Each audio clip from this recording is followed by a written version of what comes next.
Hello students, welcome back to our channel. और अब हम चैप्टर 2 पे बात कर रहे हैं इलेक्ट्रोस्टैटिक्स के यूनिट पहली जो हमारी थी उसके दूसरे चैप्टर पे। तो इसके मेजर टॉपिक्स पे डिस्कशन करते हैं। सबसे पहले कौन कौन से टॉपिक्स इस चैप्टर के अंदर हैं। सबसे पहला टॉपिक आता है electric potential and potential difference. यानी चैप्टर की शुरुआत होगी चैप्टर के नाम से ही। हम जानेंगे इलेक्ट्रिक पोटेंशियल क्या होता है और पोटेंशियल डिफरेंस क्या होता है। फिर उसके बाद आएगा electric potential due to a point charge. यानी एक सिंगल अगर पॉइंट चार्ज है, पॉजिटिव चार्ज है, उससे किसी भी पॉइंट पे हमें पोटेंशियल पता करना है तो हम कैसे उसको पता करेंगे। थर्ड पॉइंट आएगा potential due to dipole at an axial point and equatorial point. Axial और इक्वेटोरियल पॉइंट्स पे यानी along x axis and y axis हम पता करेंगे पोटेंशियल की कितनी वैल्यू होती है। Fourth topic is equipotential surface and its property.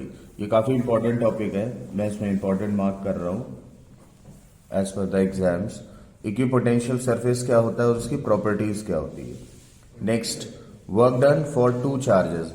अगर दो चार्जेस को लाने में इंफिनिटी से कितना वर्क डन होता है वो कैलकुलेट करेंगे।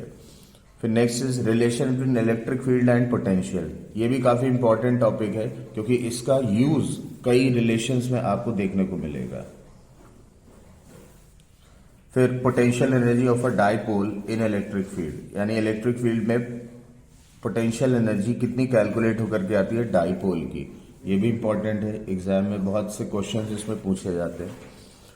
फिर हमारा सेकंड पार्ट इसमें आएगा कैपेसिटेंस। कैपेसिटेंस क्या होता है और उसके कितने टाइप्स होते हैं, कैपेसिटर के कितने टाइप्स होते हैं। फिर combination of capacitors, energy stored in a capacitor. इसका सिर्फ हमारे सिलेबस में फॉर्मूलेज हैं लेकिन इनको हम डिराइव भी कर लेंगे। And the last topic is capacitance of a capacitor when dielectric is introduced. It is also very important. तो मेजर ये सारे टॉपिक्स हैं हमारे जो हमारे की वीडियो में कवर करने वाले हैं। चलिए पहले हम शुरू करते हैं अपने फर्स्ट टॉपिक पे, electric potential and potential difference. सबसे पहले समझते हैं इलेक्ट्रिक पोटेंशियल क्या होता है। एक्चुअली हमने जैसे पढ़ रखा है पॉजिटिव चार्ज है, तो पॉजिटिव चार्ज का काम क्या होता है वो फर्स्ट चैप्टर में भी हमने पढ़ रखा था। वो अपने अराउंड एक स्पेस क्रिएट करता है जिसे हम इलेक्ट्रिक फील्ड के नाम से जानते हैं। अब जैसे ये प्लस क्यू चार्ज है, इसने अपने अराउंड फील्ड क्रिएट कर रखी है। मैंने आपको बताया था ये फील्ड हमें दिखाई नहीं देती है, बट इसको हम कैसे एक्सपीरियंस कर सकते हैं जब हम किसी दूसरे चार्ज को लेकर के आते हैं।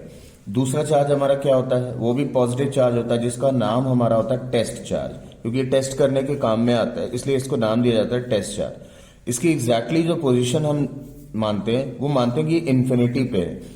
तो इन्फिनिटी से फील्ड रेंज के अंदर लाने में हमने क्या किया, एक वर्क डन किया। एक वर्क डन करना पड़ेगा ना, क्योंकि ये भी पॉजिटिव है ये भी पॉजिटिव। जब आप लाएंगे इसको तो इस पर रिपल्सिव फोर्स लगेगी, लेकिन उस रिपल्सिव फोर्स के अगेंस्ट में हमें वर्क डन करना पड़ेगा। तो इसी वर्क डन को, इस टेस्ट चार्ज को लाने में जो हमने वर्क किया, इसी को इलेक्ट्रिक पोटेंशियल बोल देते हैं। ठीक है, इलेक्ट्रिक पोटेंशियल क्या होता है, इसीलिए इसकी डेफिनेशन बन जाती है work done in bringing a unit test charge from infinity to electric field. यानी इतने से डायग्राम में आपने पूरी डेफिनेशन को कवर अप कर दिया। इसलिए पोटेंशियल को हम रिप्रेजेंट करते हैं सिंबल V से। And the formula for the potential is, हम कर क्या रहे हैं, वर्क डन कर रहे हैं। तो इसीलिए वर्क डन और किस पे कर रहे हैं, पर यूनिट टेस्ट चार्ज पे। इसलिए इसका फॉर्मूला हो जाता है W/Q0।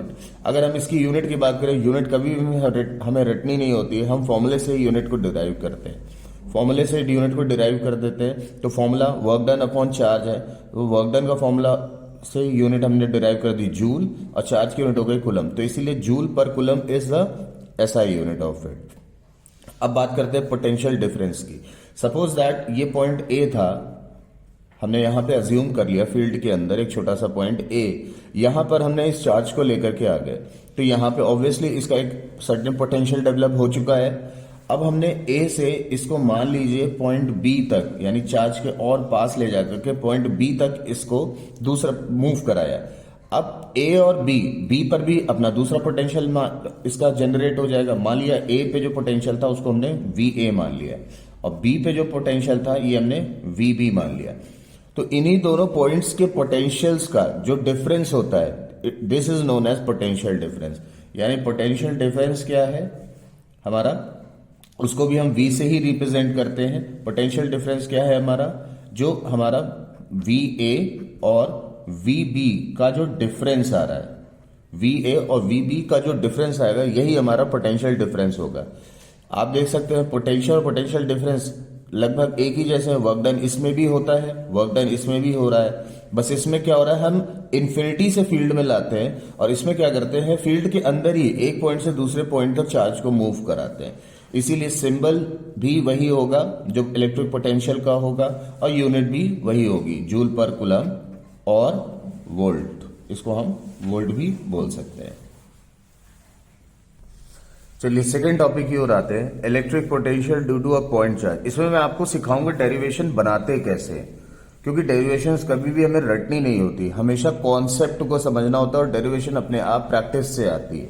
देखिए हम क्या कैलकुलेट करने जा रहे हैं, पहले हमेशा give always respect to your questions. Electric potential निकालने जा रहे हैं due to a point charge. जैसे हमारे पास पॉइंट चार्ज है, ये सपोज कर लीजिए एक प्लस क्यू चार्ज है हमारे पास, ठीक है ना। तो इसने क्या कर दिया, वही काम जैसे अभी हमने एक्सप्लेन किया था इसे, कि इलेक्ट्रिक पोटेंशियल इसने अपने अराउंड एक फील्ड क्रिएट कर ली। अब मान लीजिए एक सर्टेन डिस्टेंस पे, ठीक है ना, इस पॉइंट P पे हमें पोटेंशियल कैलकुलेट कर लेना है। मान लिया इसकी डिस्टेंस हमने R ले ली, इस P पॉइंट पे हमें पोटेंशियल कैलकुलेट करना है। अभी हमारा चार्ज कहां पर होता है, चार्ज हमारा मान लिया हमने ये पॉइंट A है यहां पर, और ये पॉइंट A क्या है, लगभग इन्फिनिटी के पास है, ठीक। तो ये यहां पे मैं टेस्ट चार्ज रख दे रहा हूं Q0, जिसको हमें लेकर के आना है पॉइंट P पर। अब Q से लेकर के पॉइंट Q0 तक की टोटल डिस्टेंस को हमने x अज्यूम कर लिया। अब सबसे पहले हम क्या कर रहे हैं, पॉइंट A से पॉइंट B तक एक जनरल पॉइंट हमने ले रखा हुआ है, पॉइंट B तक इसको डिस्प्लेसमेंट दिया, तो डिस्प्लेसमेंट स्मॉल डिस्प्लेसमेंट को हमने क्या अज्यूम कर लिया, यहाँ पे dx अज्यूम कर लिया। अब जैसे आप इसको टूवर्ड्स पॉइंट P लेकर के आओगे, इस Q0 टेस्ट चार्ज को पॉइंट P पर आप लेकर के आ रहे होगे, तो इस पर क्या होगी, रिपल्सिव फोर्स एक्ट हो रही होगी, क्योंकि भाई ये भी पॉजिटिव है और टेस्ट चार्ज भी ऑलरेडी हमारा पॉजिटिव होता है। तो सबसे पहले हमें करना क्या, देखिए कैसे स्टेप्स में, इसमें जो है स्टेप्स में आप 3 स्टेप्स में आपको ये डेरिवेशन पूरा कंप्लीट कर रहा हूं। Yes, only 3 steps. देखिए जैसे सबसे पहला स्टेप हमें कैलकुलेट क्या करना है, ऐसे ही डेरिवेशंस बनाए जाते हैं। हमें कैलकुलेट क्या करना है, हमें इलेक्ट्रिक पोटेंशियल कैलकुलेट करना है। तो इलेक्ट्रिक पोटेंशियल हमने देखा है V से रिप्रेजेंट करते हैं, और इसका फॉर्मूला क्या होता है, work done per unit test charge. तो ये स्टेप 1 हमारा बना कि हमें कैलकुलेट क्या करना था, पोटेंशियल, तो हमने फॉर्मूला बना लिया W/Q0। अब इसमें देखते हैं हमें कौन सी चीज जो है गिवन है और कौन सी चीज नहीं गिवन है।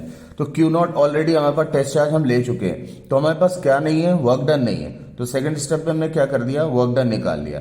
अब वर्क डन क्या होगा, डिफरेंशियल फॉर्म में आएगा, क्योंकि वर्क डन का जो फॉर्मूला होता है वो हमें पता है क्या होता है, F/dx, जब फोर्स इंटू डिस्प्लेसमेंट होता है। अब डिस्प्लेसमेंट हम ऑलरेडी यहाँ पे जो ले रहे हैं A to B, वो dx के फॉर्म में ले रहे हैं, डिफरेंशियल फॉर्म में ले रहे हैं, इसीलिए वर्क डन भी हमारा क्या आएगा, डिफरेंशियल फॉर्म में ही आएगा, ठीक है ना।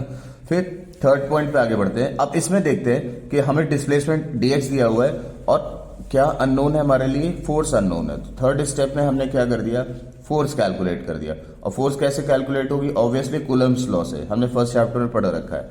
कूलम्स का मोटो क्या था बताने का, कि अगर 2 चार्जेस है, ठीक है, चाहे वो लाइक हो चाहे वो अनलाइक हो, उनके बीच में अगर फोर्स एक्ट हो रही है, तो उन फोर्स को एक्ट करने के लिए अगर आपको वैल्यू निकालनी है तो कूलम्स की आपको मदद लेनी पड़ेगी। तो यहां पर भी यही कंडीशन आएगी। अब देखिए ये 3 स्टेप्स हो गए, अब सॉल्व हम कैसे करेंगे, ये बनेगा हमारा स्टेप 1, ये बनेगा स्टेप 2 और ये बन जाएगा स्टेप नंबर 3। सिर्फ इन 3 स्टेप से ही आप उस पूरे डेरिवेशन को सॉल्व कर ले जाएंगे। चलिए अब इसको अप्लाई करके देखते हैं। जैसे फर्स्ट स्टेप हमारा जो मैंने आपको बताया कि कूलम्स लॉ को अप्लाई करते हैं, तो F इज इक्वल्स टू, हमारा फॉर्मूला क्या होता है, 1/4πε0, पहला चार्ज Q, दूसरा चार्ज है Q0, और दोनों के बीच की डिस्टेंस कितनी हमने अज्यूम कर रखी है, x, तो x² हो जाएगा, Q0/x²। यानी फर्स्ट पार्ट हमारा कंप्लीट हो गया, पहला स्टेप कंप्लीट हो गया। अब आते हैं सेकंड स्टेप पे, जिसमें हमें वर्क डन निकालना है। तो work done dW is equals to क्या हो जाएगा, -(f/dx). मैंने माइनस क्यों लगाया हुआ है, क्योंकि आपको दिख रहा है कि फोर्स जो लग रही है वो रिपल्सिव लग रही है। आप डिस्प्लेसमेंट किधर करा रहे हो, डिस्प्लेसमेंट की डायरेक्शन किधर है, ए टू बी है, डिस्प्लेसमेंट किधर हो रहा है, ए टू बी डायरेक्शन में हो रहा है। और इस पर लेकिन जो फोर्स एक्ट हो रही है वो किधर लग रही है, वो रिपल्सिव लग रही है। आप इसमें वेक्टर नोटेशन के फॉर्म से भी आप कर सकते हो। आप वेक्टर फॉर्म से करते तो vector F dot vector D x आता, और एफ और डीएक्स को आप स्केलर में बदलते तो एफ डीएक्स कॉस थीटा आ जाता। थीटा कितना बन रहा है इन दोनों के बीच में, एंटी पैरेलल है, एंटी पैरेलल में एंगल कितना होता है 180 डिग्री, तो कॉस 180 कितना होता है -1। हम यहाँ डायरेक्टली भी स्केलर फॉर्म में इसको यूज कर सकते हैं। माइनस एफ डीएक्स हमने रख दिया। अब एफ की वैल्यू यहाँ पे सब्सटीट्यूट कर देते हैं, तो माइनस का 1/4 pi epsilon not Q Q not upon x square, ये हो गई एफ की वैल्यू इंटू डीएक्स, और ये इक्विवेलेंट किसके है, डी डब्ल्यू के। दोनों साइड पे इंटीग्रेशन कर देते हैं, तो इंटीग्रेटिंग बोथ साइड्स हमें क्या मिल जाएगा, डी डब्ल्यू का इंटीग्रेशन हमारा डब्ल्यू हो गया, और इंटीग्रल लग गया, कांस्टेंट सारे बाहर कर लिए हमने directly, 1/4 pi epsilon not Q Q naught, ये हमारे कांस्टेंट्स थे। इंटीग्रल लग गया 1/x square into dx। Limits कहां से ला रहे हो इस चार्ज को आप, इसमें लिमिट्स क्या लेंगे, आप चार्ज को कहां से लेके आ रहे हो, इन्फिनिटी से। इनिशियल पॉइंट क्या है आपका, इन्फिनिटी, और कहां तक लाना है, इस पी पॉइंट तक लाना है। तो इस पी पॉइंट तक की डिस्टेंस कितनी है, r, तो इसीलिए लिमिट्स क्या हो जाएंगी, इन्फिनिटी टू स्मॉल r। ये समझ में आ गई बात कि इन्फिनिटी आपका ये क्या होती है, इनिशियल लिमिट होती है। तो इनिशियल लिमिट आप कहां से ला रहे हो इस चार्ज को, क्यू नॉट टेस्ट चार्ज को, इन्फिनिटी से ला रहे हो, तो यहाँ पे इन्फिनिटी होगी, और कहां तक लाना है आपको, पॉइंट पी तक लाना है। तो पॉइंट पी इस चार्ज से कितनी दूरी पर है, आर, स्मॉल आर डिस्टेंस पे, तो इन्फिनिटी टू आर इसकी लिमिट्स हो गई। अब इनको जब आप सॉल्व करेंगे तो -1/4 pi epsilon not Q Q not as it is रहा, ये सॉल्व होकर के फाइनली इसका रिजल्ट -1/r हो जाएगा। अब इंटीग्रेशन सॉल्व करना है, मैं आपके लिए साइड में इंटीग्रेशन सॉल्व भी कर दे रहा हूं इसको। आपने जैसे इंटीग्रल सॉल्व करना था 1/x square into d x, and the limits were infinity to r। तो 1/x स्क्वायर को हम क्या लिख सकते हैं, x to the power -2 dx लिख सकते हैं, इन्फिनिटी टू r। अब इसमें x to the power n dx का फॉर्मूला बनता है। x to the power n dx का फॉर्मूला क्या होता है, n dx का x की power n plus 1 upon n plus 1। इस फॉर्मूले को जब हम अप्लाई करते हैं तो x की पावर n कितनी है, -2 प्लस 1 अपॉन -2 प्लस 1, लिमिट्स है इन्फिनिटी टू r। ये हो गया x की पावर -1 हो गया अपॉन -1 हो गया infinity to r।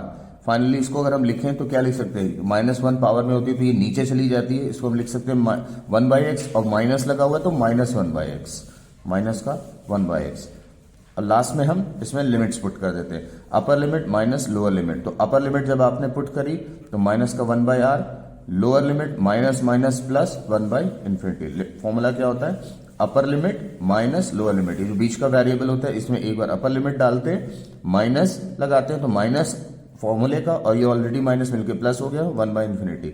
Result will be 1/r with minus sign. यही हमने यहां पर पुट करी हुई है। फाइनली ये माइनस और ये माइनस मिलकर के प्लस हो गया, तो रिजल्ट आपका आ गया 1/4 pi epsilon not Q Q not upon r। ये हमारा वर्क डन हो गया, यानी हमारा स्टेप 2 कंप्लीट हो गया। अब हम लास्ट स्टेप पे अपने आ रहे हैं पोटेंशियल पे। तो since potential V is equals to, formula क्या होता है हमारे पास, W/Q0। अब जो W की टोटल वैल्यू आई वो यहाँ पे सब्सटीट्यूट कर दीजिए, that is 1/4 pi epsilon not Q Q not upon r, और नीचे डिनोमिनेटर में आप देख रहे हैं Q0 ऑलरेडी था, ये Q0 से इस Q0 कैंसिल हो गया। फाइनली हमारा आ गया 1/4 पाई एप्सिलॉन नॉट Q/r, ये पोटेंशियल हो गया। फाइनली हम इसको क्या लिख सकते हैं, KQ/r। शॉर्ट फॉर्म में इसको लर्न करने के लिए हमारे पास क्या एब्रिविएशन निकल करके आएगा, दैट इज KQ/r। तो अगले टॉपिक पे आते हैं, electric potential due to dipole at axial point, यानी एक्सियल पॉइंट पे हमें पोटेंशियल पता करना है। ठीक है, ये बहुत कॉमन पॉइंट है जिसमें हमने अभी पिछले चैप्टर में इलेक्ट्रिक फील्ड भी कैलकुलेट की हुई थी, इलेक्ट्रिक पोटेंशियल भी अब हम यहाँ कैलकुलेट कर रहे हैं। ये एक्चुअली पूरे सिलेबस में 3 बार आता है। इलेक्ट्रिक पोटेंशियल पे एक बार एक्सियल पॉइंट निकालना होता है, इलेक्ट्रिक पोटेंशियल का निकालना होता है, एक बार फील्ड का निकालना होता है। अभी जब आप आगे मैग्नेट में बढ़ेंगे वहां पे भी, तो इसका एक कंबाइंड चार्ट मैं आपको बना करके इसमें आगे की वीडियो में दे दूंगा कि कंबाइंड चार्ट, जिससे आपको पढ़ने में ये इजी हो जाएगा। तो electric potential due to a dipole at axial point. तो सबसे पहले इसके लिए हम डाइपोल ड्रॉ कर लेते हैं। ये हमारा डाइपोल रहा -q + q, और ये सेंटर पॉइंट इसका हो गया। और चूंकि लेंथ हम 2l लेते हैं तो डाइपोल की लेंथ डिवाइड हो गई हाफ पार्ट में, l और l में। और इसके एक्सियल यानी along x axis point P पे हमें यहाँ पे पोटेंशियल V नेट पता करना है। अब यहाँ पे जैसे कि हमने इलेक्ट्रिक फील्ड में देखा था कि भाई डायरेक्शंस जा रही थी, तो हमने डायरेक्शन ड्रॉ करी हुई थी। यहाँ पे कोई भी डायरेक्शंस नहीं आएंगे, बिकॉज पोटेंशियल हमारा क्या है, एक स्केलर क्वांटिटी है, इसीलिए इसमें कोई भी डायरेक्शन नहीं आएगी। तो सिंपल पॉइंट चार्ज का फॉर्मूला हम +q के लिए निकालेंगे और एक बार -q के लिए निकालेंगे, और दोनों को V नेट निकाल लेंगे। तो सबसे पहले हम डिस्टेंसेस मार्क कर लेते हैं। +q से पॉइंट P तक की लेंथ हमारी कितनी हो जाएगी? अगर हम पहले सेंटर से लेकर के पॉइंट P तक की जो ये डिस्टेंस, इसको r ले लेते हैं। तो अगर ये r ले रखी हुई है डिस्टेंस, तो +q से P पॉइंट तक की लेंथ, ये लेंथ कितनी हो जाएगी?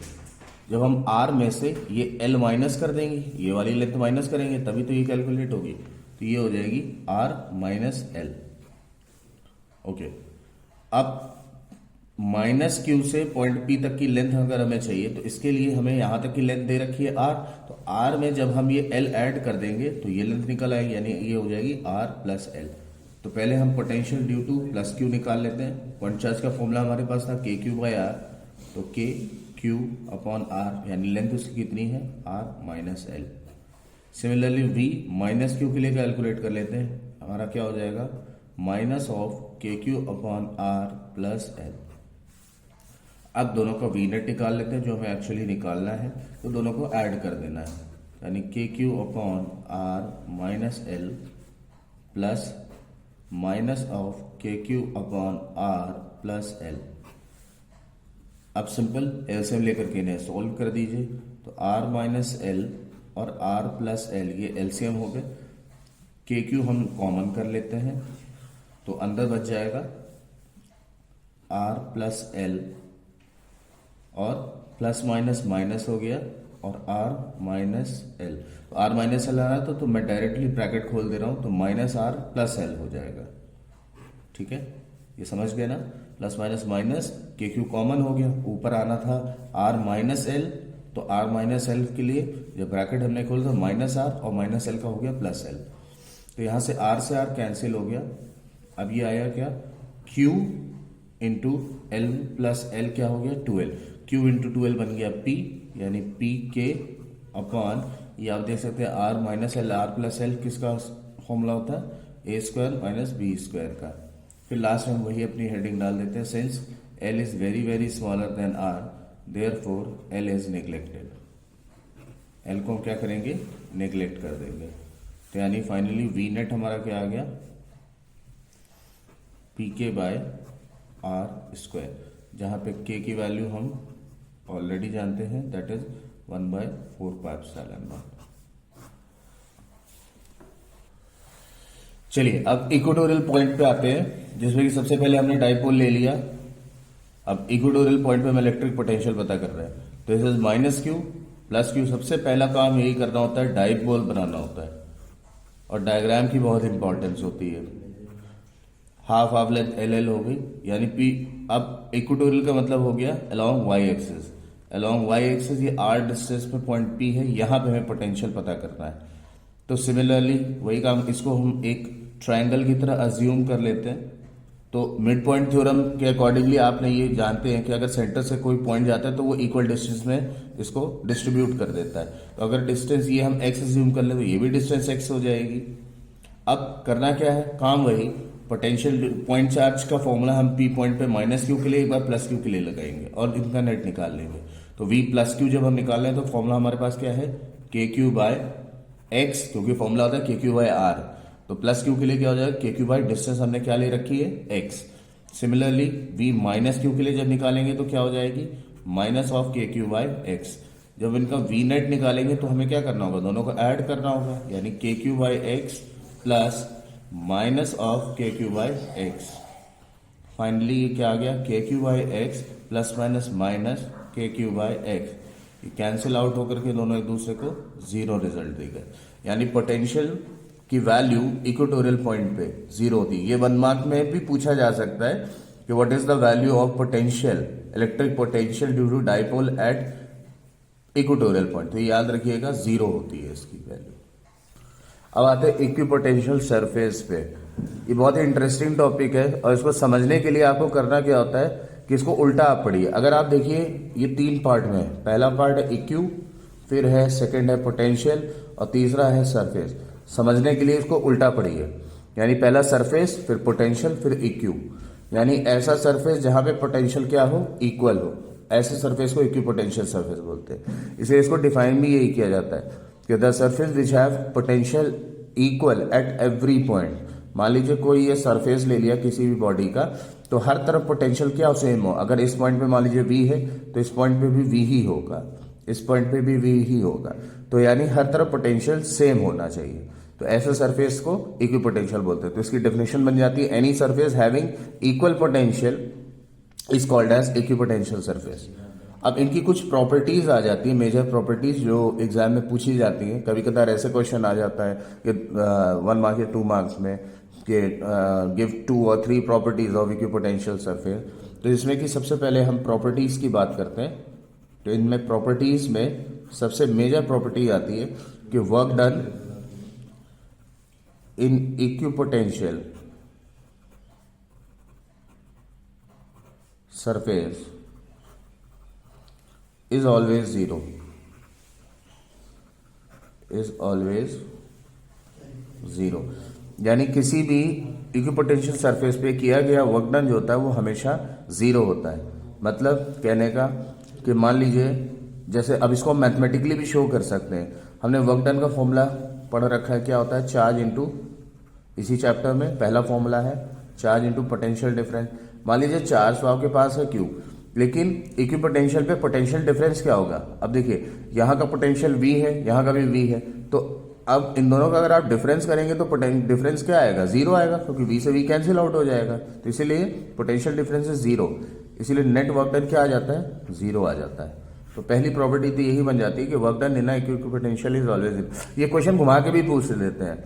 इनमें क्या पूछ लेते हैं इस पार्ट में कि how how work done in an equipotential is zero. तो आपको इस फॉर्मूले को इम्प्लीमेंट करके ये शो करके दिखाना होगा कि since we know that charge into PT होता है वर्क डन का फॉर्मूला, पोटेंशियल डिफरेंस जीरो है, इस वजह से नेट वर्क डन जीरो आ जाता है। नेक्स्ट प्रॉपर्टी पढ़ते हैं। नेक्स्ट प्रॉपर्टी कहती है इलेक्ट्रिक फील्ड लाइंस, इलेक्ट्रिक, जल्दी से देखिए, field lines are always normal to the equipotential surface, equipotential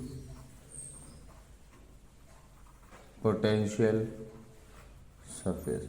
यानी सेकंड पॉइंट क्या कह रहा है, second property, electric field lines जो होती हैं वो इक्विपोटेंशियल सरफेस का हमेशा नॉर्मल होती है। सपोज ये एक अगर इक्विपोटेंशियल सरफेस है तो इलेक्ट्रिक फील्ड लाइंस इससे हमेशा एक नॉर्मल वे में ही पास होती है। यानी ये आप देख सकते हैं ना कि इसके साथ ये क्या बना रही है, 90 डिग्री का एंगल बना रही है, ठीक है ना, हमेशा नॉर्मल ही होती है।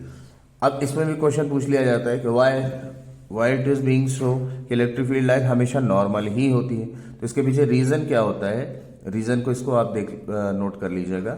रीजन इज कि हम इसका कॉन्ट्राडिक्टरी पार्ट लेके चलते हैं कि अगर ऐसा ना होता तो, यानी अगर 90 ना बना रही होती, अगर ये नॉर्मल ना होती यानी 90 नहीं बना रही होती तो कोई और एंगल बना रही होती। तो जब कोई और एंगल बनाती तो उससे क्या हो जाता कि जो इस पे जो चार्ज होता वो चार्ज क्या करता, वो मूव कर जाता, और चार्ज मूव करता तो वर्क डन होता। और as we know that work done in equipotential is always zero, हमें ये पता है वर्क डन जीरो होता है, तो इसकी मजबूरी है कि ये हमेशा नॉर्मल ही होगी। ठीक है, क्लियर हो गया ये point.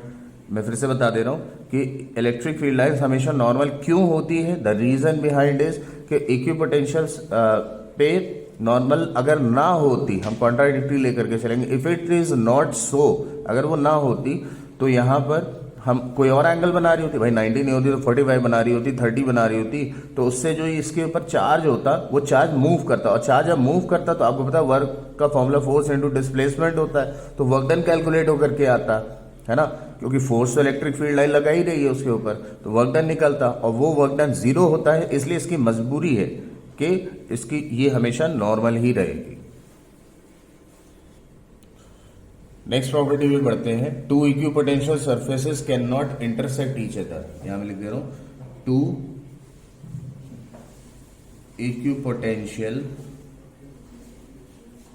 Surfaces can never intersect each other, right, कि कभी भी दो इक्विपोटेंशियल सरफेस एक दूसरे से इंटरसेक्ट नहीं करती। बिल्कुल ऑब्वियसली कि इसका भी रीजन है कि अगर ऐसा हो जाता तो मान लेते, इसमें क्वेश्चन ये पूछ लेता था, why two equipotential surface can never intersect each other, कि अगर दो इक्विपोटेंशियल सरफेसेस मान लीजिए अगर ऐसे इंटरसेक्ट कर रही होती, मान लीजिए, तो इनमें क्या होता है, एक कॉमन पॉइंट ऑफ इंटरसेक्शन होता है जिससे हमारी दो डायरेक्शंस आ जाती हैं। देखिए ना, इन पॉइंट कॉमन पॉइंट पे हम टेंजेंट ड्रॉ करके ही डायरेक्शन निकालते हैं, तो हम टेंजेंट ड्रॉ करते हैं तो दो डायरेक्शंस आती है, विच इज नॉट पॉसिबल। तो इसका रीजन भी यही हो जाता है कि टू इक्विपोटेंशियल सरफेस कभी इंटरसेक्ट क्यों नहीं करती। The reason behind is they would have common point of intersect. हम फिर से कॉन्ट्राडिक्टरी पार्ट लेके चलेंगे। इफ इट इज सो, मान लिया कि ये अगर इंटरसेक्ट करती तो क्या होता, एक कॉमन पॉइंट ऑफ इंटरसेक्शन आता है जिससे हम अगर टेंजेंट ड्रॉ करते तो हमारी दो डायरेक्शंस आती, विच वाज नॉट पॉसिबल। ठीक है, अब लास्ट प्रॉपर्टी बता रहा हूं, फोर्थ प्रॉपर्टी, कि इक्विपोटेंशियल सरफेसेस जो होते हैं वो क्लोजर होते हैं स्ट्रॉन्ग फील्ड में और फार्दर अपार्ट होते हैं वीक फील्ड्स में। मैं शॉर्ट में लिख दे रहा हूं, equipotential surfaces are closer in strong field, in strong fields and farther apart in weak field। मतलब जहां पे क्लोजर आ जाते हैं ये, जहां पे फील्ड स्ट्रांग होती है, और दूर दूर होते हैं जहां पे फील्ड वीक हो जाती है। ठीक है, इसका भी रीजन है, लेकिन इसका रीजन मैं आपको अगले टॉपिक में बताऊंगा, क्योंकि ये एक्चुअली एक फॉर्मूला इलेक्ट्रिक फील्ड और इलेक्ट्रिक पोटेंशियल से रिलेट करता हुआ इसमें यूज होता है। जब हम वो टॉपिक करेंगे तो उसमें मैं इसका रीजन बता दूंगा कि इलेक्ट्रिक पोटेंशियल सरफेसेस जो होती हैं ये क्लोजर होती है स्ट्रॉन्ग फील्ड, जहां पे फील्ड स्ट्रॉन्ग होगी, जैसे पॉजिटिव और नेगेटिव चार्ज है तो उनके बीच में फील्ड क्या होती है, स्ट्रॉन्ग होती है, तो वहां पे ये पास पास आ जाती है। और जहां पर वीक फील्ड्स होती है, जैसे पॉजिटिव पॉजिटिव है तो उनके बीच में वीक फील्ड होती है, रिपेल कर रही होती है, फील्ड्स वीक होती है, तो यहाँ पे दूर दूर होती है। तो इनका इसका जो मैथमेटिकल रीजन है ये हम लोग वहां पे कवर अप करेंगे। चलिए नेक्स्ट टॉपिक पे आते हैं अपने, work done for 2 point charges. Work done for 2 point charges में क्या लेते हैं कि मान लेते हैं कि जैसे एक चार्ज है हमारा Q1, अच्छा चार्ज की पोजीशन क्या होती है, इन्फिनिटी पे, तो इन्फिनिटी पे ये चार्ज है, तो इसको हम क्या कर रहे हैं, इन्फिनिटी से ला रहे हैं एक पर्टिकुलर पॉइंट पे। ये पॉइंट मान लिया हमने ए अज्यूम कर लिया इस Q1 चार्ज को लाने में। तो जब हम इस Q1 चार्ज को पॉइंट ए पर लेकर के आ रहे हैं तो हमने कितना वर्क डन किया, इस चार्ज पे कितना वर्क हुआ, तो ये हमें कैलकुलेट सबसे पहले करना होगा। तो W1 हम निकाल लेते हैं, फॉर्मूला हमारे पास क्या होता है, charge into potential difference, charge into potential difference. Charge तो हमारे पास है Q1, बट पोटेंशियल डिफरेंस नहीं है, क्योंकि ये मान लिया ये पहले ही चार्ज ही तो आ रहा है। जब ये चार्ज आकर के इस ए पॉइंट पर बैठ जाएगा तब ये अपने अराउंड पोटेंशियल क्रिएट करेगा, फील्ड क्रिएट करेगा, बट ये खुद ही में ही पहला चार्ज है, तो इसमें क्या हो जाएगा, जो पोटेंशियल डिफरेंस होगा वो क्रिएट ही नहीं होगा, तो वो जीरो हो जाएगा। तो इसलिए नेट वर्क डन इसका W1 कितना हो जाएगा, 0। अब उसी जगह मान लिया हमने दूसरा चार्ज ले रखा हुआ है Q2, इन्फिनिटी पे ये भी है, लेकिन ये ए से बी पॉइंट पर, मान लीजिए ये पॉइंट बी हमने अज्यूम कर लिया, और इसके बीच का जो डिस्टेंस है वो हमने स्मॉल r ले रखा है सपोज। तो अब इस Q2 चार्ज को फिर हम वही कंडीशन ला रहे हैं कि इसको हम इस पॉइंट बी पर लेकर के आ रहे हैं। अब इसका वर्क डन निकाल रहे हैं, यानी W2 निकाल रहे हैं। फॉर्मूला हमारे पास फिर हम वही अप्लाई करेंगे, charge into potential difference. Charge हमारे पास क्या है, Q2 है, Q2 नाम का चार्ज है। अब क्या होगा, पोटेंशियल डिफरेंस इसका कैलकुलेट होगा, वाई, क्योंकि अब ये चार्ज Q1 ऑलरेडी आगे बैठ चुका है यहाँ पे पॉइंट पे, इसने अपने अराउंड एक फील्ड क्रिएट कर दी हुई है। ठीक है, तो अब जब आप इस बी पॉइंट पर दूसरे चार्ज Q2 को लेकर के आएंगे तो यहां पर क्या होगा, पोटेंशियल डिफरेंस कैलकुलेट होगा। पोटेंशियल डिफरेंस फॉर्मूला क्या होता है, हमें पता है, पॉइंट चार्ज का फॉर्मूला क्या होता है, KQ/R। तो यहां पर फॉर्मूला क्या लगा देंगे हम, Q यानी Q1 बाय R, यानी फाइनल रिलेशन इसका क्या आ गया, K Q1 Q2 bye R। तो यानी नेट वर्क डन अगर हमें निकालना होगा, W नेट अगर हम निकालते हैं तो उसके लिए हमें क्या करना होगा, W1 भाई दोनों को वर्क डन ऐड करना पड़ेगा। W1 का 0 था और W2 का क्या था, K Q1 Q2 bye R। Finally इसको अगर हम रिलेट करें तो यानी वर्क डन फाइनल क्या आ रहा है, K Q1 Q2 bye R। यही हमारा वर्क डन हो गया। और यही एक्चुअली अभी हम आगे भी बात करेंगे जब अपने एकदम लास्ट एंड चैप्टर में लगभग आएंगे एटम्स में, तो वहां पे यही आपकी पोटेंशियल एनर्जी बनती है बिटवीन टू चार्जेस। तो वहां पर यही याद रखिएगा कि Q1 Q2 यानी वर्क डन, क्योंकि हमें पता पोटेंशियल एनर्जी क्या होती है, वर्क डन के इक्विवेलेंट होती है, वर्क डन से ही तो पोटेंशियल एनर्जी निकलती है। तो वहां पे जो पोटेंशियल एनर्जी जब हम वैल्यू पुट करेंगे तो यही W नेट की बात करेंगे, यही W नेट हमारा पोटेंशियल कैलकुलेट होगा। चलिए नेक्स्ट टॉपिक पे आते हैं, relation between electric field and electric potential. बहुत ही इंपॉर्टेंट रिलेशन है और बहुत ही इजी रिलेशन है, क्योंकि ये दो चैप्टर्स को लिंक करता है, इलेक्ट्रोस्टैटिक्स के दो चैप्टर को लिंक करता है, इलेक्ट्रिक फील्ड और इलेक्ट्रिक पोटेंशियल। तो ऑब्वियसली इनमें जो रिलेशन बनेगा हम दोनों चैप्टर को कंबाइन करके निकालेंगे। अब देखिए, मान लिया जैसे पॉइंट ए है, यहां पर कोई चार्ज आपका रखा हुआ है Q1, ठीक है, इससे कुछ डिस्टेंस दूर पॉइंट बी पे हम क्या ला रहे हैं कि यहाँ पे चार्ज को मूव करा रहे हैं। तो मान लिया यहाँ पे चार्ज हमने ये Q0 ले लिया, सपोज कर लीजिए यहाँ पे Q0 चार्ज को ले रखा हुआ है। तो यहाँ पर जब ये Q0 चार्ज होगा तो इसका पोटेंशियल यहाँ पर क्या होगा, एक सर्टेन पोटेंशियल क्रिएट होगा V मान लिया। अब ये पॉइंट B से मान लीजिए ये पॉइंट O सपोज कर लीजिए, ठीक है ना, यहां पर ये मूव किया जिसकी डिस्टेंस हमने dr ले ली, राइट। पॉइंट बी से पॉइंट ओ की ओर चार्ज मूव कर रहा है, यहां पे इसका हमने डिस्टेंस दोनों के बीच का dr ले लिया हुआ है। अब यहां पे क्या है कि इसका पोटेंशियल जो होगा वो क्या हो जाएगा, v ऑलरेडी था, अब मान लिया dv और हो गया, यानी पॉइंट ओ पे पोटेंशियल कितना हो गया, v प्लस dv। तो अब यहां पे हम इसकी वर्क डन कैलकुलेट करने जा रहे हैं। तो सबसे पहले हम वर्क डन जब कैलकुलेट करते हैं तो dw मान लिया, तो फॉर्मूला क्या हो जाता है हमारे पास, फोर्स इनटू डिस्प्लेसमेंट, ठीक है। तो ये क्या मैं यहां पे पुट कर रहा हूं, minus F D R. Why minus F D R, क्योंकि जब आप चार्ज को पॉइंट बी से ओ की ओर लेके जा रहे हो तो फोर्स इस पर कैसी लग रही है, रिपल्सिव लग रही है, और डी आर का डायरेक्शन क्या है, वो इधर है, तो यानी एक दूसरे के ऑपोजिट है, इसलिए माइनस एफ डी आर हो गया। अब दूसरा, अब इसी में आगे जब हम बढ़ते हैं, डी डब्ल्यू एफ की वैल्यू हमें पता है फर्स्ट चैप्टर के फर्स्ट फॉर्मूले से आई थी, क्यू नॉट ई, तो minus of Q not E into D are. ये बन गई इक्वेशन नंबर 1 आपकी, यानी पहले चैप्टर से हमने पहली इक्वेशन बनाई और दूसरे चैप्टर से अब दूसरी इक्वेशन बनाने जा रहे हैं। वर्क डन का फॉर्मूला क्या होता है, charge into potential difference. Charge हमारे पास क्या है, क्यू नॉट, जिसको हम मूव करा रहे हैं, और पोटेंशियल डिफरेंस दोनों का क्या निकलेगा, दोनों चार्जेस मतलब चार्ज में जब आप मूव करा रहे हो तो कितना पोटेंशियल डिफरेंस है, v, हाँ, और डिफरेंस यानी v minus v plus dv, या ऐसे रुकिए, v plus dv minus v, तो ये माइनस v से माइनस v कैंसिल हो गया, यानी रिलेशन क्या आएगा, क्यू नॉट इंटू वी, ठीक है। ये इक्वेशन नंबर 2 हो गई। दोनों इक्वेशंस को कंपेयर करा दीजिए, फ्रॉम 1 एंड 2 हमें क्या मिल गया, minus Q naught into E into D R is equals to Q naught into V. Q naught से क्यू नॉट कैंसिल हो गया, finally E is equals to क्या हो गया, minus of DV by D R. यानी ये relation है हमारा इलेक्ट्रिक फील्ड और इलेक्ट्रिक पोटेंशियल में, जिसे हम पोटेंशियल ग्रेडियंट के नाम से जानते हैं, potential gradient.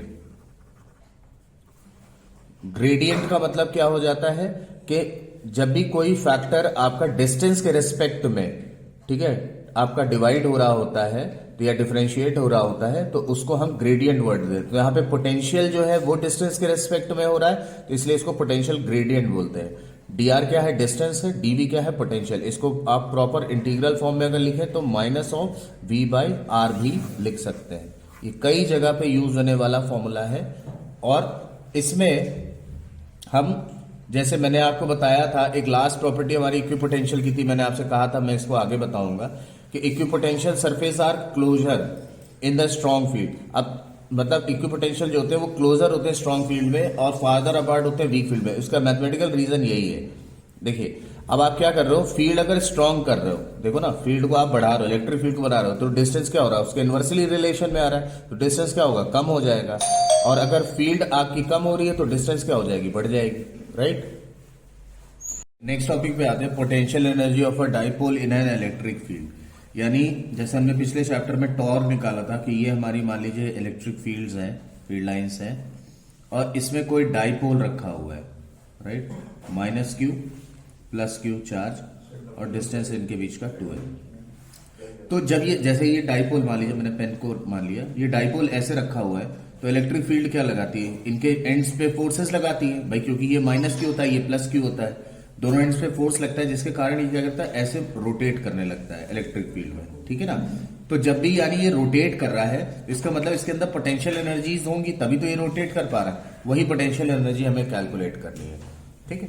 Potential energy calculate करने के लिए क्या होता है, हमने 11th में ये कॉन्सेप्ट पढ़ रखा हुआ है कि जब कभी भी हमें जैसे पोटेंशियल एनर्जी निकालनी होती है, तो एक्चुअली हम उसका वर्क डन निकालते हैं, और वर्क डन के लिए यहाँ पे जो फॉर्मूला हो जाता है वो टाउ डी थीटा के फॉर्म में आता है। ये चीज ध्यान रखिएगा, टाउ डी थीटा के फॉर्म में आता है, यानी फोर्स और डिस्प्लेसमेंट की जगह टॉर्क और डी थीटा यानी एंगुलर डिस्प्लेसमेंट यहाँ पे आ जाता है। टाउ हम ऑलरेडी पिछले चैप्टर में निकाल चुके हैं, that is PE sine theta होता था हमारा, तो PE sine theta D theta. अब ये डी डब्ल्यू की इक्विवेलेंट चल रहा है, दोनों तरफ इंटीग्रेट कर देते हैं, तो इंटीग्रेशन से क्या हो गया, डी डब्ल्यू का इंटीग्रेशन डब्ल्यू हो गया, पी और ई कॉन्स्टेंट्स थे, कॉन्स्टेंट्स आपको पता है बाहर हो जाते हैं, integral of sine theta D theta, और लिमिट्स इसकी जो लेते हैं वो मान लेते हैं थीटा 1 से थीटा 2 लिमिट्स ले लेते हैं, ठीक है ना, ये इनिशियल लिमिट, ये फाइनल लिमिट। अब इसको इंटीग्रेट कर रहे हैं, साइन थीटा का integration is minus of cos theta, sine theta का इंटीग्रेशन होता है minus of cos theta, and limits are theta 1 से थीटा 2।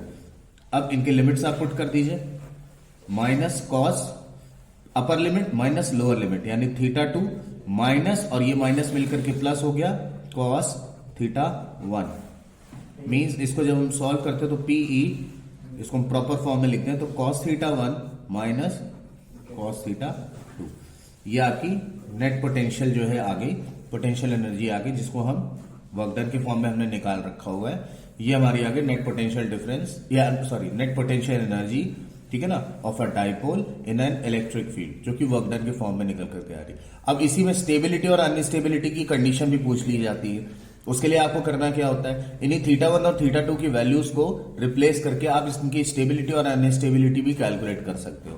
भाई थीटा 1 अगर मान लीजिए जैसे हमने 0 मान लिया, तो कॉस 0 की वैल्यू 1 हो गई, तो यानी ये पीई हो गया, और ये आपने जो है मान लीजिए 90 मान लिया, तो ये 0 हो गया, तो PE minus 0 is PE, right.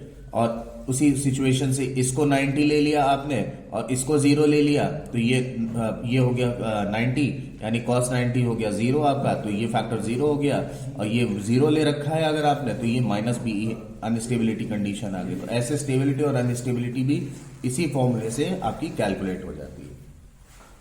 आगे नेक्स्ट टॉपिक पे आते हैं, कैपेसिटेंस। अब कैपेसिटेंस क्या होता है, कैपेसिटेंस को समझने से पहले कैपेसिटर हमें समझना होगा।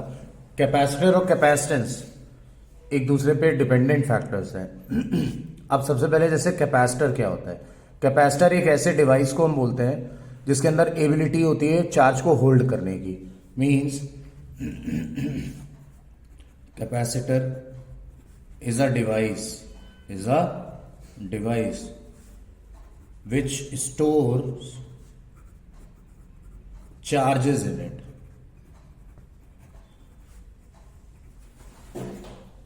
ठीक है, कैपेसिटर क्या है, एक डिवाइस जो कि अपने अंदर चार्ज को स्टोर करके रखता है। अब बात करते हैं कैपेसिटेंस की। जैसे इंसान एक बॉडी होती है, उसकी प्रॉपर्टी होती है इंसानियत, वैसे कैपेसिटर एक क्या है, एक डिवाइस होता है, और कैपेसिटेंस उसकी प्रॉपर्टी होती है। तो कैपेसिटेंस क्या है, इट इज द प्रॉपर्टी और ability to hold charges in it, ठीक है ना। अब जैसे अगर मान लीजिए कि कोई बॉडी है, तो उसके अंदर जितने ज्यादा नंबर ऑफ चार्जेस होंगे, इसका मतलब उतना ज्यादा उसका पोटेंशियल होगा। तो यानी हम कह सकते हैं potential Q, charge Q is directly proportional to V, है ना भाई। जिसके अंदर जितने ज्यादा चार्जेस होंगे उतना ज्यादा पोटेंशियल होगा। जैसे आपके मोबाइल की बैटरी हो गई भाई, चार्जिंग ज्यादा होगी तो लंबे समय तक पोटेंशियल देगी, ठीक है। तो Q is directly proportional to V। अब यही प्रोपोर्शनैलिटी इक्वलिटी बदलती तो C एज अ कांस्टेंट आ जाता है, CV हो जाता है। तो Q is equal to CV, जहां पे C हमारा होता है कैपेसिटेंस कांस्टेंट।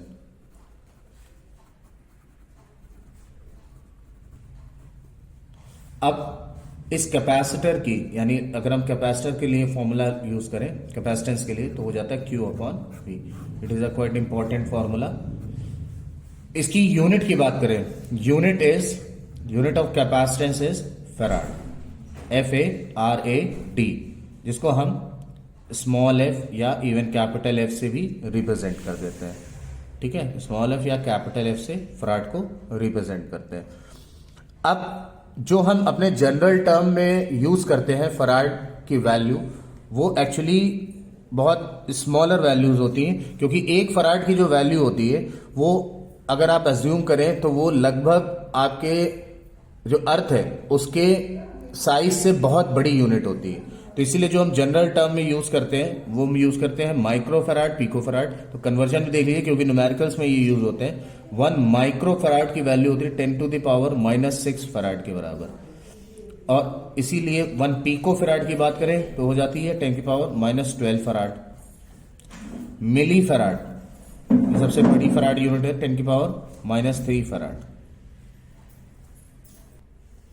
अब अगले टॉपिक पे आते हैं। कैपेसिटेंस हमारा हो गया, अब इसके टाइप्स की बात करते हैं। तो बेसिकली टाइप्स की अगर बात करें तो there are 3 types of capacitors. पहला होता है आपका स्फेरिकल कैपेसिटर, जिसमें हम अर्थ को भी कंसिडर कर सकते हैं, सबसे बड़ा कैपेसिटर वही है हमारा। दूसरा होता है cylindrical capacitor, and third one is parallel plate capacitor, जिसमें ये तो हमारे सिलेबस में नहीं है, केवल पैरेलल प्लेट कैपेसिटर हमारे सिलेबस में है। तो आगे हम इसी के टाइप के बारे में पढ़ेंगे, पैरेलल प्लेट कैपेसिटर के बारे में। तो पैरेलल प्लेट कैपेसिटर की शुरुआत करते हैं। पैरेलल प्लेट कैपेसिटर क्या होता है? Parallel plate capacitor, what is parallel plate capacitor? ये एक्चुअली एक ऐसी प्लेट होती है, एक ऐसी मेटल की बनी हुई 2 प्लेट्स होती हैं, जिनमें एक प्लेट पे पूरी तरह से पॉजिटिवली चार्ज होती है अंदर से, ये देखिए जैसे पॉजिटिवली चार्ज है पूरी प्लेट, और दूसरी प्लेट पूरी तरीके से नेगेटिवली चार्ज होती है। और इन दोनों प्लेट्स के बीच की एक फाइनाइट डिस्टेंस होती है, जिसको हमने मान लिया d, कहीं कहीं r ले लेते हैं, कहीं d ले लेते हैं। तो अब अगर हम एक्सटर्नल फील्ड की इसमें बात करें, यानी एक्सटर्नल फील्ड क्या होती है? 0 होती है, और इंटरनल फील्ड 2 प्लेट्स के बीच की जो चार्ज है वो वैल्यू कितनी होती है? हमने फर्स्ट चैप्टर में पढ़ा रखा हुआ था, जब सरफेस पर डिस्ट्रीब्यूटेड होता है तो सिग्मा बाय एप्सिलॉन नॉट हो जाती है। यानी internal electric field is sigma bye epsilon not. चलिए, तो पैरेलल प्लेट कैपेसिटर के बारे में आपने समझ लिया। ठीक है, 2 प्लेट्स, एक पूरी तरीके से पॉजिटिवली चार्ज होती है, एक नेगेटिवली चार्ज होती है, और डी डिस्टेंस इनको सेपरेट किया जाता है। बाहर इलेक्ट्रिक फील्ड इज 0 और internal electric field is sigma bye epsilon not. ठीक, अब इनकी बात करते हैं। जैसे कैपेसिटेंस अगर निकालना है, आपसे ये भी कभी कभार क्वेश्चन पूछ लिया जाता है, calculate the capacitance of a parallel plate capacitor. Capacitance of a capacitor, यानी आपको कैपेसिटेंस निकालना है एक पैरेलल प्लेट कैपेसिटर का। तो बहुत ही आसान एक्सप्रेशन इसका, छोटा सा एक्सप्रेशन है, बहुत आसान एक्सप्रेशन आता है। हमें पता है कैपेसिटर का, देखिए फॉर्मूला क्या है? Q/V। Q की वैल्यू पता कर ले, V की वैल्यू पता कर ले, सब्स्टिट्यूट कर दे, निकल आएगा। देखिए कैसे। Q की वैल्यू हमारी क्या होती है? सरफेस चार्ज डेंसिटी से सिग्मा इंटू ए, पहले चैप्टर में हमने फॉर्मूले में भी ये पढ़ रखा था। Q की वैल्यू सिग्मा इंटू ए। अब रही बात V की, यानी पोटेंशियल के लिए, फॉर्मूला क्या हो जाता है V के लिए? जब हम फॉर्मूला पढ़ते हैं तो हमने अभी पढ़ा इलेक्ट्रिक फील्ड और इलेक्ट्रिक पोटेंशियल में जो हमारा फॉर्मूला था, since E is equals to V/R। ठीक है ना, मॉड ऑफ E अगर हम निकाले दैट इज V/R। ठीक, अभी हमने पोटेंशियल ग्रेडियंट वाला रिलेशन पढ़ा था, तो उससे V इज इक्वल्स टू क्या हो जाएगा? E इंटू R, यानी हम यहां लिख सकते हैं E इंटू D। ठीक है, E की वैल्यू हमने क्या निकाल रखी है? Sigma bye epsilon naught into D. बस इसी रिलेशन में इसको सब्स्टिट्यूट कर देंगे तो हमारी वैल्यू निकल आएगी। कैसे? देखिए, since C is equals to Q/V, Q की जगह पे हमने रख दिया सिग्मा A, और V की जगह हमने सिग्मा अपॉन एप्सिलॉन नॉट, ऊपर चला गया, बाय D, सिग्मा से सिग्मा कैंसिल हो गया, finally A epsilon naught upon D। ये इसकी कैपेसिटेंस वैल्यू निकल आई। चलिए नेक्स्ट टॉपिक पे आते हैं, कॉम्बिनेशन ऑफ कैपेसिटर्स। अब यानी अगर आपको अलग अलग कैपेसिटर्स दिए हैं तो उनकी आपको अगर कॉम्बिनेशन निकालना है तो उसका क्या मेथड है। कॉम्बिनेशन निकालने के लिए हम क्या कर लें, अब जैसे कैपेसिटर है तो कैपेसिटर का सिंबल जो होता है दिस इज ये पैरेलल टाइप में। तो अगर आपको कई नंबर ऑफ कैपेसिटर्स दिए उनका कॉम्बिनेशन निकालना है तो देखिए कॉम्बिनेशन दो फॉर्म से निकल सकता है। पहला होता है सीरीज कॉम्बिनेशन और दूसरा होता है पैरेलल कॉम्बिनेशन। सीरीज कॉम्बिनेशन और पैरेलल कॉम्बिनेशन इनका जो नेट कैपेसिटेंस आता है वो अगर आपको याद हो 10th में आपने जो रेजिस्टेंस के कॉम्बिनेशन पढ़े थे उनके ऑपोजिट आता है। यानी सीरीज कॉम्बिनेशन जो होता है इसका 1/CS के फॉर्म में लिखा जाता है, that is 1/C1 plus 1/C2 and so on infinite number of जितने भी कैपेसिटर्स लगे। पैरेलल के फॉर्म में यही CP हो जाता है C1 plus C2 and so on. यानी जो कैपेसिटर्स के कॉम्बिनेशन है आप देख सकते हैं सीरीज और पैरेलल रेजिस्टेंस के कॉम्बिनेशन के ऑपोजिट चलते हैं, ये ध्यान रखिएगा। इनकी प्रूविंग नहीं पूछी जाती एग्जाम में यूजुअली, लेकिन इन पर बेस्ड न्यूमेरिकल्स यूज होते हैं जो कि आपके कॉम्बिनेशन कैपेसिटर्स के कॉम्बिनेशन दिए जाएंगे और उनसे आपको नेट कैपेसिटेंस उनका पूछा जाएगा, रिजल्टेंट कैपेसिटेंस। चलिए अब आगे बढ़ते हैं नेक्स्ट टॉपिक की ओर। नेक्स्ट टॉपिक हमारा है energy stored in a capacitor. Energy stored in a capacitor.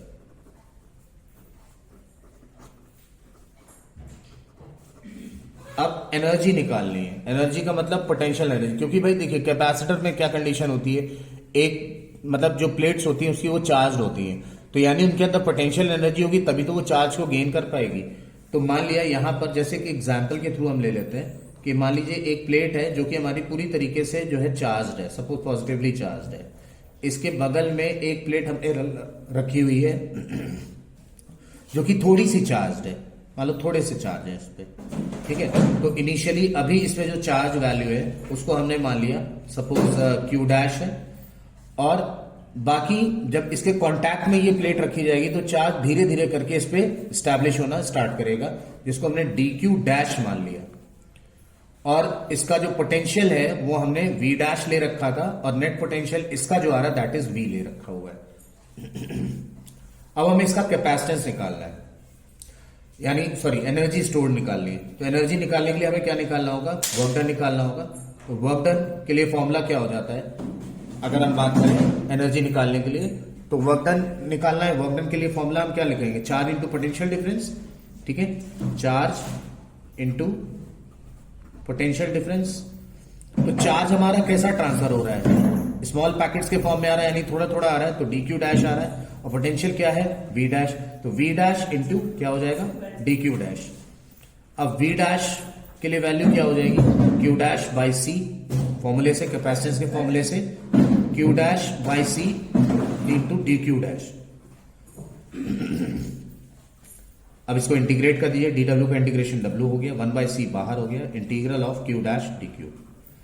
Limits इसकी क्या ले रहे हैं भाई, पहले तो जीरो ही लिमिट थी, इनिशियली एक एक करके ट्रांसफर हो रहा है ना, तो जीरो से Q लिमिट्स इसकी ले ली। 1/C integral of Q dash DQ dash क्या हो जाएगा आपका, Q स्क्वायर बाय 2, यानी इंटीग्रल सॉल्व किया तो Q dash square by 2, limits are 0 to Q। Limits put करते हैं, 2 भी बाहर हो गया, तो अंदर क्या आ गया, upper limit minus lower limit, यानी Q स्क्वायर माइनस 0। फाइनली जो एक्सप्रेशन आ रहा है that is Q square by 2C। यही वर्क डन हो गया, यही हमारी एनर्जी हो गई।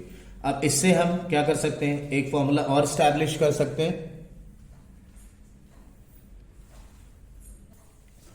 Q square by 2C। अब इसी में हम क्या कर सकते हैं, देखिए Q की वैल्यू क्या होती है, CV, यहां सब्स्टिट्यूट अगर आप करते हैं, ये हमारा फॉर्मूला नंबर 1 बन गया।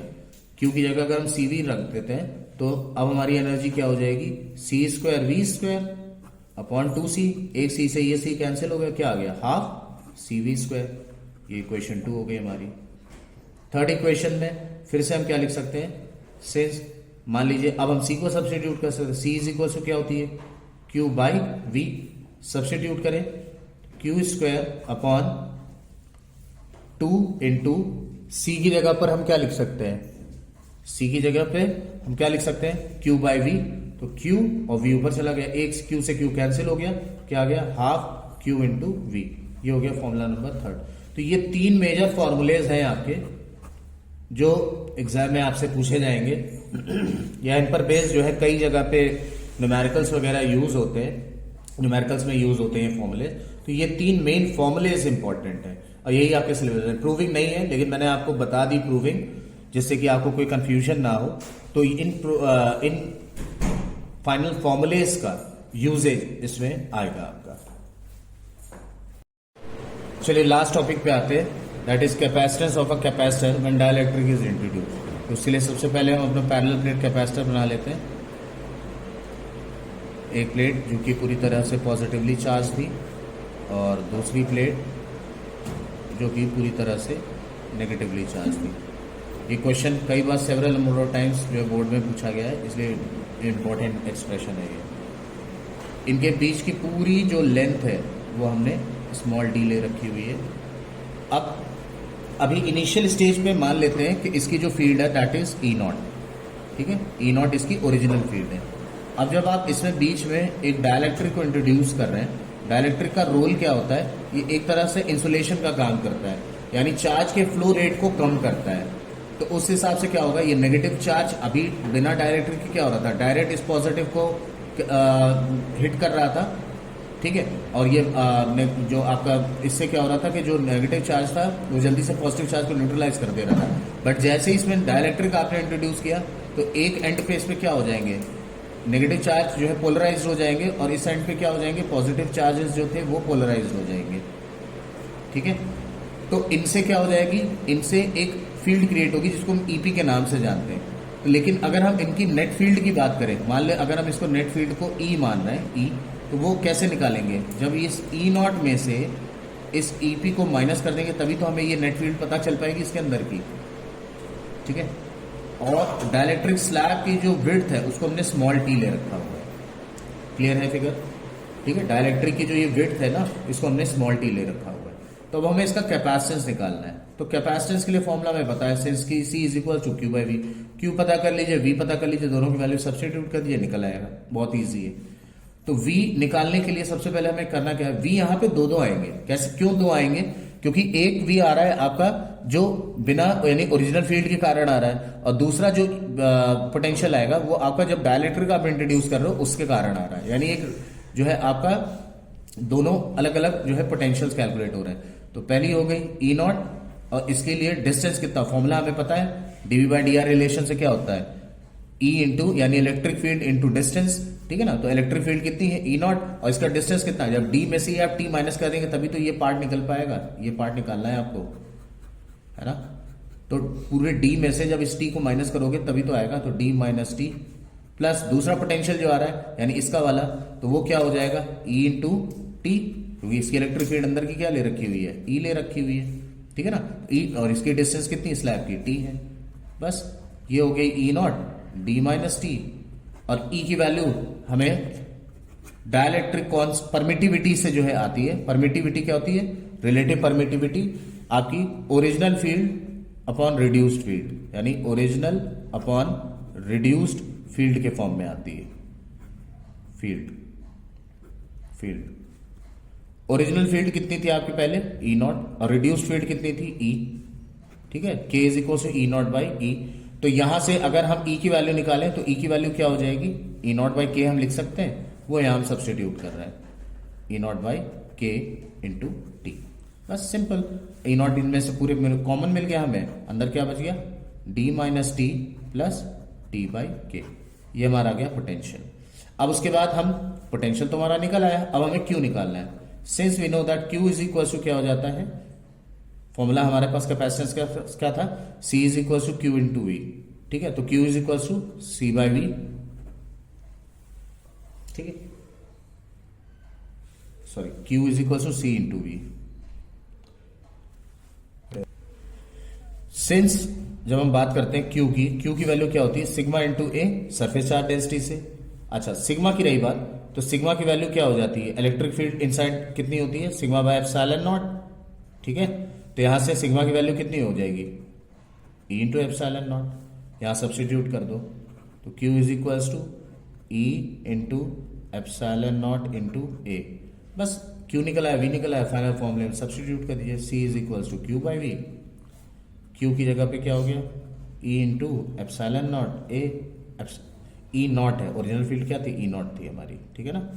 ई नॉट अपॉन वी के लिए फॉर्मूला क्या हो गया हमारा, E naught D minus T plus T by K. E not से ई नॉट रिड्यूस हो गया, कैंसिल आउट हो गया, आया क्या, ए epsilon naught upon D minus T plus T by के। ये हमारा फाइनल रिलेशन आ गया कैपेसिटेंस के लिए। चलिए अब चैप्टर का एंड हम कर चुके हैं, अब हम अपने लिस्ट ऑफ द फॉर्मूलेस पे आते हैं। तो पहला फॉर्मूला हमारा क्या है, पोटेंशियल का आता है, ठीक है। पोटेंशियल का फॉर्मूला क्या हो जा रहा है, V is equals to W by Q naught. ये सबसे पहला फॉर्मूला था, work done upon 4, major formula था, आपने देखा कई जगह नंबर ऑफ टाइम्स ये यूज हुआ। दूसरा फॉर्मूला था, formula number 2 is potential difference का, ठीक है। वो क्या था, V बिट डिफरेंस V है, जो भी बड़ा पोटेंशियल होगा उसमें से छोटा वाला माइनस हो जाएगा। फिर work done due to system of two charges, ठीक है, 1/4 by epsilon not Q Q naught by R. फिर potential due to point charge, ठीक है, electric potential due to point charge K Q by R. फिर potential due to dipole axial point पे K P by R square. Work done का normal formula है charge into P D. Potential due to system of two charges के Q1 Q2 by R. फिर E electric field और electric dipole में electric field और electric potential वाला जो formula था, potential gradient E is equal to dV by D R, E is equal to V by R. Next is potential energy due to dipole PE cos theta 1 minus cos theta 2, ठीक है। इसकी stability instability के लिए condition मैंने बताई थी आपको, theta और 1 थीटा 2 की वैल्यू आप चेंज करोगे तो स्टेबिलिटी और अनस्टेबिलिटी पता चल जाएगी। Capacitor of an isolated spherical capacitor, capacitance निकालना है, ये फॉर्मूला खैर अब सिलेबस में नहीं है, 4 epsilon naught by into R. Capacitance of a parallel plate without dielectric, यानी कोई डाइलेक्ट्रिक नहीं डाली हुई है, then the formula is A epsilon naught by D. अगर नॉर्मल डाइलेक्ट्रिक आप इंट्रोड्यूस कर रहे हैं, इसमें मान लीजिए अगर आपको नॉर्मल क्वेश्चन दे रहा है, रिड्यूस्ड फील्ड के टर्म में नहीं दे रहा है, तो आप के एज अ कांस्टेंट से इसको मल्टीप्लाई करा के निकाल सकते हैं, K A epsilon naught by D. ये फॉर्मूला तभी इंप्लीमेंट होगा जब नॉर्मल डाइलेक्ट्रिक दी होगी आपकी। फिर उसके बाद आता है हमारा potential energy due to dipole, ठीक है, पोटेंशियल ड्यू टू डाइपोल, जो आप डाइपोल बोल रहा हूं, सॉरी, कैपेसिटेंस, ठीक है, एनर्जी इनसाइड अ कैपेसिटर।